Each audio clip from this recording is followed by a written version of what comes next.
बिस्मिल्लाहिर्रहमानिर्रहीम। अस्सलाम वालेकुम नाज़रीन, मैं हूं एडवोकेट इजाज़ अहमद नवाब और आप देख रहे हैं मेरे यूट्यूब चैनल कानून की दुनिया।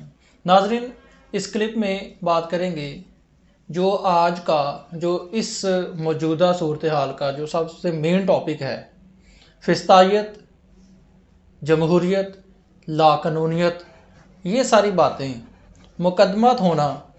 पीटीआई के जो इस वक्त मुतअद्दिद जो रहनुमा हैं, जो उनके बात करने वाले, मौक़िफ़ पेश करने वाले सहाफ़ी हैं, वो सारे के सारे या मुतअद्दिद जो हैं उन पर मुकदमात दर्ज हैं। कोई गिरफ़्तार हो चुके हैं, कोई हो रहे हैं, कोई छुपे हुए हैं, वगैरह वगैरह। इस सूरत हाल में पीटीआई कहती है कि ये फिस्तायत है, ये लाकानूनियत है, ये जुल्म है, ये जबर है, वगैरह वगैरह। जबकि दूसरी तरफ पीडीएम कहती है कि जब हम अपोजिशन में थे, जब पीटीआई इक़्तिदार में थी, तो इन्होंने हम पर जुल्म किया, जबर किया, झूठे मुकदमात बनाए, जेल में रखा। ये सारी बातें हैं, ये सारे मौक़िफ़ आते रहते हैं, तरदीद आती रहती है, वगैरह वगैरह। लेकिन देखने वाली बात यह है, जो इंटरेस्टिंग है, हम जायज़ा लेंगे दोनों के मुकदमात का। पीटीआई पर जो हो रहे हैं मुकदमात उनका, और पीडीएम जब पर जो मुकदमात हो रहे हैं उनका, उनकी नवीयत का। और उसके बाद एनालिसिस करेंगे कि इन मुकदमात का कौन सी पार्टी को ज़्यादा फ़ायदा हो रहा है। सबसे पहले हम देखें हैं मौजूदा मुकदमात पीटीआई पर जो मुकदमात हो रहे हैं और किन किन लोगों पर हो चुके हैं। अब Shahbaz Gill, professor American university के, उन पर मुकदमा किस चीज़ का हुआ? इदारों पर के खिलाफ बगावत पर उकसाने का। नंबर 2 पे आगे आज़म सवाती साहब। आज़म सवाती का और डॉक्टर शहबाज गिल का जो हाल हुआ था वो सारे जानते हैं, और डॉक्टर शहबाज गिल आज तक दोबारा अभी तक बोलते नहीं हैं। आज़म सवाती साहब इदारों के खिलाफ बगावत का। उसके बाद आगे फवाद चौधरी साहब मुंशी कहने पर, शेख रशीद साहब वो तौहीन बिलावल और जरदारी के पर जो इल्ज़ाम लगाए उस पर मुकदमा हुआ, उन पर गिरफ़्तार हैं। उसके बाद आगे जी ये शबीर गुज्जर साहब का एमपीए पीटीआई की तरफ से, उन पर भी क्रिमिनल एफआईआर दर्ज हो चुकी है। शानदाना गुलजार, उन पर भी एफआईआर दर्ज है, मुकदमा जो बगावत का मुकदमा है। उसके बाद आगे चौधरी परवेज़ लाई जो पीटीआई के इत्तेहादी हैं, उनके इल्ज़ाम आया, खबर आई है कि जो उनके ड्राइवर्स हैं वो चौधरी साहब के लिए शराब लेके जा रहे थे, वगैरह। पता नहीं मुकदमा मेरे इल्म में नहीं है दर्ज है या नहीं। उसके बाद आगे फ़ारूक हबीब साहब, डाका जनी का केस है। किस चीज़ का डाका जी? वो फवाद चौधरी को लेके जा रहे थे, पुलिस के को 5-7 डाले जो भी थे, तो उनको रोक कर इसने डाका मारा फ़ारूक हबीब ने, ये मुकदमा। इमरान खान साहब आगे जी, इमरान खान साहब के बकौल उन पर 60 एफआईआर हैं, और वो एफआईआर हैं दफ़ा 144 की खिलाफ वर्जी, वो दहशत गर्दी की एफआईआर है, वो जज के खिलाफ में जो बयान दिया था, और इसी तरह की और वगैरह वगैरह की जो उन पर एफआईआर हैं।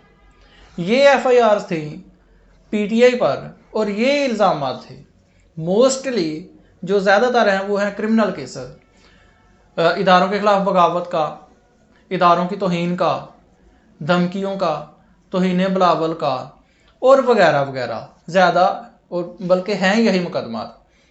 पीडीएम ने पिछले 9-10 मंथ में अपना पूरा जोर लगा लिया है कि करप्शन केसेस बना लिए जाएं, लेकिन आज तक अभी तक तो कोई करप्शन का केस नहीं बना है। बाद में बन जाए, कोई करप्शन मिल जाए, अलहदा बात है, फ़िलहाल तक नहीं है। अब जो सहाफ़ी हैं जो पीटीआई का मौक़िफ़ पेश करते हैं, ये समझा जाता है। उनमें सबसे पहले अरशद शरीफ शहीद साहब, उनको कत्ल कर दिया गया।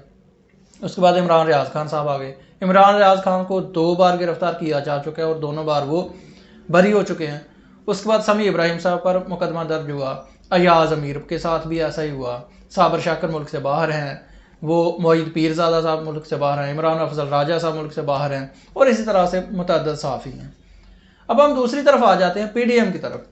पीडीएम का मौक़िफ़ है कि जब हम अपोजिशन में थे, पीटीआई की गवर्नमेंट थी, तो ये जुल्म करते थे, ये जबर करते थे। अब दूसरी तरफ आगे जी पीडीएम के मुकदमात हम अगर देखें, बात करें आसिफ अली जरदारी साहब, करप्शन, मनी लॉन्ड्रिंग के मुकदमा थे। इल्ज़ामात साबित हुए या ना हुए सेपरेट इशू है, वो तो नैब का कानून चेंज हो गया। साबित होने या ना होने तक बात ही नहीं पहुंची, यानी कि बरी तक तो बात ही नहीं पहुंची। वो तो जो रेफरेंस थे वो जुरिस्डिक्शन ना होने की वजह से, नया कानून आने की वजह से वापस हो गए हैं, बरी नहीं हुए, लेकिन मुकदमा खत्म हो गए, सेपरेट इशू। आसिफ जरदारी साहब के बाद आगे अगर हम बात करें शर्जील मेमन साहब, करप्शन के मुकदमात, राजा परवेज़ अशरफ साहब करप्शन के मुकदमात, खुर्शीद शाह साहब करप्शन के मुकदमात, नवाज शरीफ साहब करप्शन के मुकदमात में नाहल हुए, मरीम नवाज साहबा करप्शन के मुकदमात, लंदन फ्लैट्स हमारी तो कोई प्रॉपर्टी नहीं है वगैरह, शहबाज शरीफ साहब money laundering corruption, Hamza Shahbaz साहब मनी लॉन्ड्रिंग करप्शन और वगैरह। उसके बाद सलमान शहबाज, उसके बाद ख्वाजा आसिफ साहब करप्शन, जहाँ आमदन से ज़ायदा सासाजात, एहसन इकबाल साहब करप्शन, आमदन से ज़ायदा सासाजात, साद रफ़ीक साहब करप्शन, आमदन से ज़ायदा सासाजात वगैरह वगैरह वगैरह। तो पीडीएम पर ये मुकदमा थे, इन पर सभी पर जो इल्ज़ाम था वो करप्शन का था या असासों से जायद जो जायदाद बनाई थी उसका था। इसके अलावा इन पर कोई इल्ज़ाम ही नहीं था। जबकि पीटीआई पर जो मुकदमात हैं वो हैं सारे क्रिमिनल। अब पेशी की बात करें तो पीटीआई वालों को मुंह पे कपड़ा डाल के पेश किया जाता है, धक्के दिए जाते हैं। 75 साल का आज़म सवाती है, उस पर तशद्दुद किया जाता है। शहबाज गिल प्रोफेसर साहब हैं, उस पर तशद्दुद किया जाता है, उनके बकौल उनका जबड़ा तोड़ दिया जाता है। शेख रशीद साहब 75 साल के, वो बुज़ुर्ग हैं 75 साल के, उनको धक्के दिए जाते हैं अदालतों में वगैरह वगैरह वगैरह। जबकि दूसरी तरफ ये आप तस्वीरें देख रहे हैं कि जो पीडीएम थी उनको किस तरह से पेश किया जाता था। हम जितने मर्जी कहते रहे कि जी मेरे साथ ये ज़्यादती हुई, मेरे साथ ये ज़्यादती, हमारे साथ ये ज़्यादती होगी, ये हो गया वो हो गया।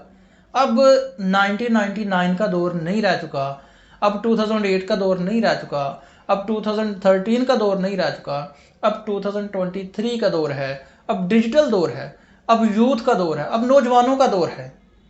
अब जो भी बात होती है मीडिया पर आ जाती है, बात यहाँ पर होती है तो 1 सेकंड में पूरी दुनिया में फैल जाती है। अब वो ज़माना ही गया कि मेरे साथ ये हुआ था, सारी दुनिया को पता है, कैमरे की आंख देख रही होती है, महफूज होती है। आप 10 साल बाद भी देख लें, 20 साल बाद देख लें। तो ये जो क्लिप्स हैं, अब देखना यह है कि किन मुकदमात का कौन सी पार्टी को ज़्यादा फ़ायदा होगा। मुकदमात इल्ज़ामात क्या थे? करप्शन के।